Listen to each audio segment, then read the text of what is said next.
subscribers only though. Okay, perfect. Okay, so we're going to be looking at the full moon in Scorpio today because it's coming up tomorrow and I can already feel the energy in the air. I don't know about you guys, but I can really feel it. Like, we were driving around today and everyone was just driving like crazy.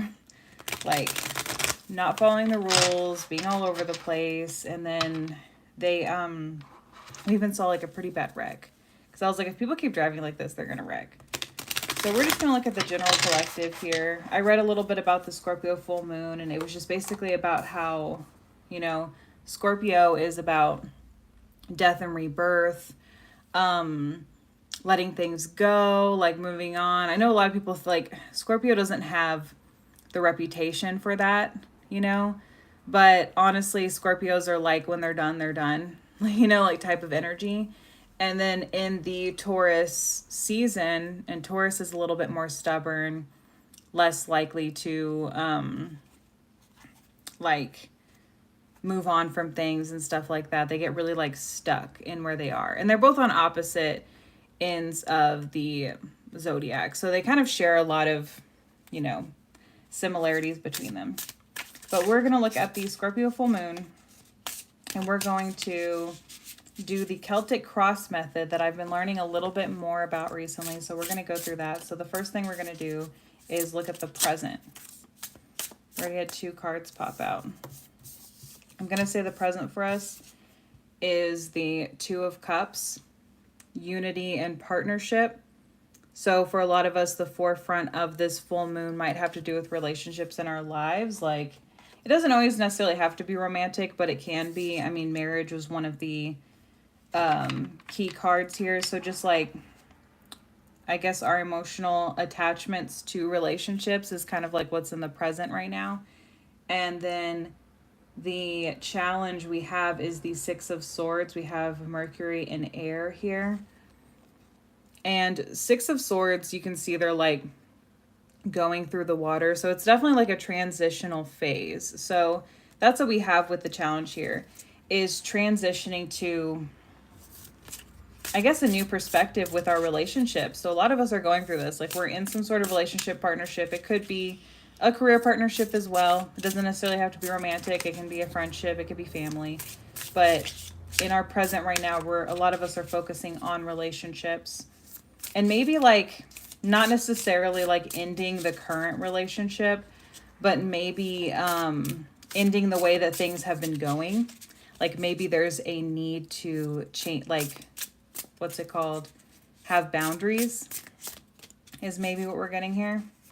So we're going to look at the direct past. We have Queen of Pentacles reversed. I have jealousy, financial independence, and self-care. So in the past, that's been for some of us, yeah, Queen of Pentacles. So I would think the opposite of stability, reliability. So maybe a lot of us were struggling with this in our relationships, like just not feeling like we can rely on others very much, and feeling kind of alone too. In the future, I have the World reversed. It has delayed success, failed plans, stagnation, and emptiness. Okay, what is that about? Are some people breaking up? Like, what's going on? Why is that? Our present is relationships, 2 of Cups. Our challenge is transitioning from the past of this like unreliability, this instability, transitioning into a future of delayed success and failed plans. No one wants to hear that one. There's also Saturn here too, which makes me think like punishment. So maybe karma for some of us. Maybe karma is finally catching up to somebody.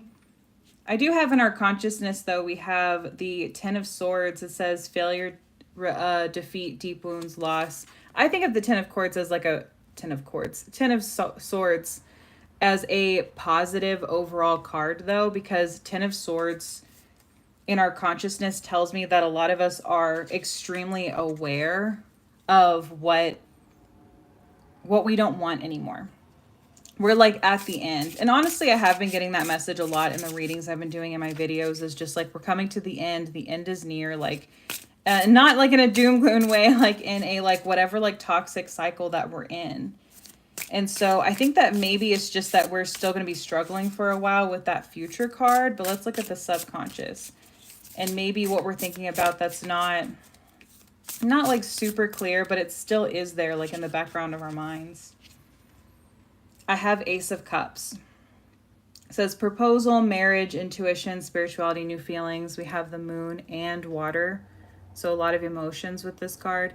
So I think in the subconscious, a lot of us understand that we're experiencing a new type of like emotional attachment, especially whenever I think it comes from releasing that Ten of Swords, releasing this like connection we have. And I've said before, it doesn't necessarily have to mean like the end, but it does mean like maybe things just aren't going to keep going the way that they were going. For advice here, I have the High Priestess.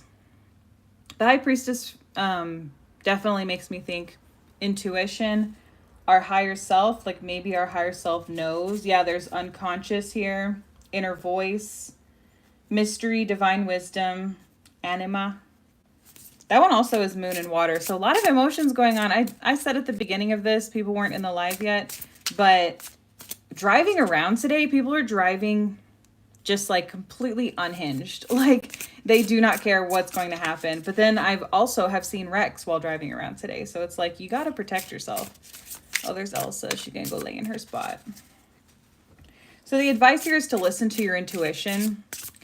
And to, if you do have a connection with your higher self, to kind of dig into that a little bit more and process.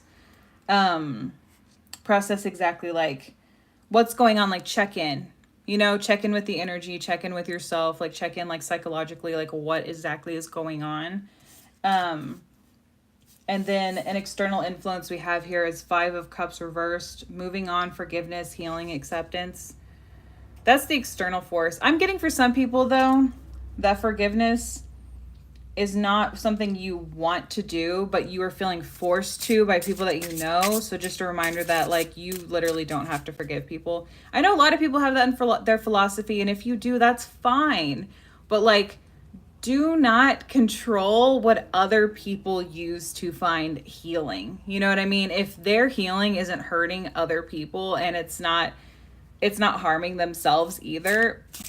If they don't want to forgive the person who did horrible things to them, they don't have to. They literally don't, because for them, what releasing those chains and those bonds to what happened in that relationship is just going to look different. For some of us, we do need forgiveness. Someone told me once when I was younger, when I was a teenager, that sometimes we need to accept the apologies people can't give. And that like made me really angry when I first heard that, because I was like, no, people need to apologize. People need to be held accountable. I do agree people still need to be held accountable. People should apologize. But I realized in like one of the highest conflict moments of my life with someone who was extremely abusive, and I didn't realize until we were in a situation where we were living together, and I realized this person was really abusive. And so trying to shift away from that person, that's when I realized that they were unable to give me an apology. They literally psychologically couldn't do it. They just were not in a place where they could hold themselves accountable. They weren't in a place where they could allow other people to just live and let live. Like they were in a very like needed to control other people mind state, to the point where they were toxic, because if you can't make someone love you, you can make someone hate you, right? A lot of people who get into, if you've ever hung out in like the comedy scene, that's a lot of it too. Like people go up on stage because they want to make other people laugh. But what you'll often see, especially at open mics where people can go up and do this stuff for free, what they often want is to control the room. If they can't make people laugh, they'll start tanking the show, because then they can at least make people angry, make people mad at them. And in a way, they're still controlling the audience. So they're still getting that like ego boost. So whenever we're dealing with the ego in that way, that's like going to become like that external influence that is like pushing you to not trust your intuition. Whenever we're talking about the advice of the High Priestess, like trusting your intuition, trusting what's right for you.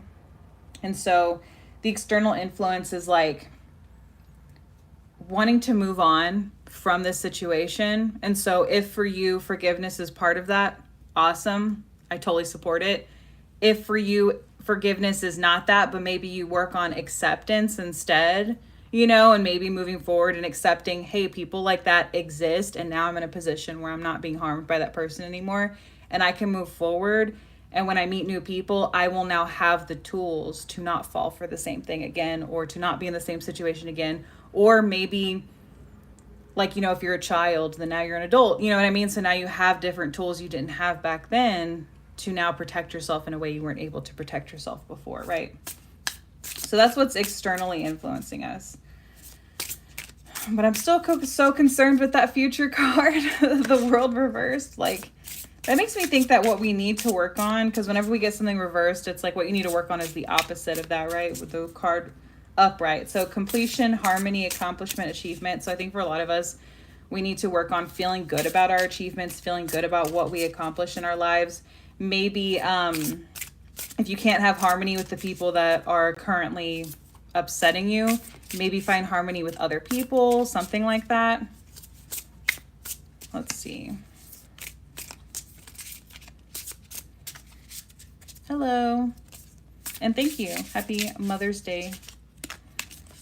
Okay. It's funny, Mother's Day is so close to Scorpio. I don't know, just like anything emotional going with.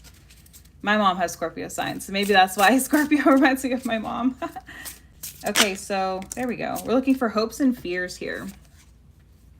I had 2 of Pentacles reversed. So I think what a lot of us are afraid of is feeling overwhelmed, feeling like we're committing too much, maybe to this relationship that we're dealing with. And like I said, this relationship can also be a relationship to some type of career, like maybe a partnership in the career. Like technically, whenever we join careers, we create partnerships, right? We have our coworkers, we have our boss, like whatever. So this 2 of Pentacles is making me think that some of us are afraid that maybe we've taken on a little bit too much, and we're going to just completely lose disorganization, which I think is leading to that future of delayed success. Maybe some of us are creating a self-fulfilled prophecy, you know, like we're just not allowing ourselves. Ooh. The outcome is 8 of Cups. So yeah, some of us are really just going to have to walk away. And like I said, that doesn't necessarily mean that our relationship has to end. But it does mean that the way that the relationship is going can no longer work. I'm going to pull a couple of oracle cards. But whenever we're thinking about these like harsh relationships, yeah, because it also has withdrawal and escapism.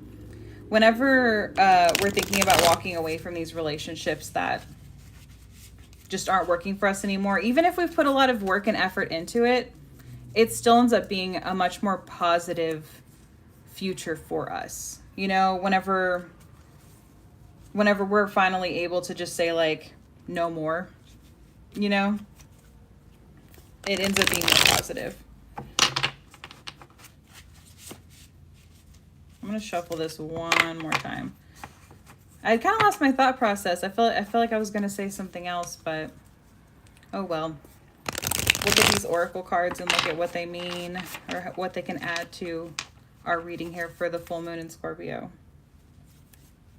I was explaining to my husband too. Wow, one card came out right away. I was explaining to my husband too about like Scorpio and how Scorpio is ruled by Mars, same as Aries. And the big difference is like Aries attacks during the day, Scorpio attacks at night, but they both are ruled by that war planet.